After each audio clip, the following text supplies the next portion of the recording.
बिस्मिल्लाहिर्रहमानिर्रहीम। मेरा नाम डॉक्टर असद मुस्तफ़ा है। मैं FG डिग्री कॉलेज बाग कैंट में एसोसिएट प्रोफेसर हूँ।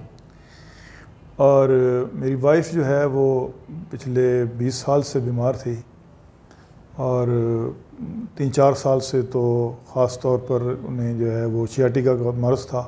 इससे पहले भी उनकी मसाइल थे, तो मुख्तलिफ़ इलाज मुख्तलिफ़ डॉक्टर से कराते रहे। सर्वाइकल रिब्स का इलाज भी करवाया और कमर के मोरों का इलाज भी करवाया। L4 L5 का जो है वो भी इलाज करवाया। बहुत से डॉक्टरों के पास गए, लेकिन तसल्ली और अफाका कभी नहीं हुआ। तो हमें जो है वो अपने किसी अजीज़ ने डॉक्टर आमिर साहब का बताया और इनका फ़ोन नंबर भी दिया, तो उनके तो हवाले से उनकी तवस्सुत से हम यहाँ आए। तो यहाँ पे उन्होंने बग़ैर दवा के और बग़ैर ऑपरेशन के उन्होंने इलाज किया है। तो अभी वाइफ़ को बहुत अफाका है। मुझे उम्मीद है इंशाअल्लाह ताला जो है मेरी वाइफ़ जो है बिल्कुल मुकम्मल सेहतयाब हो जाएंगी।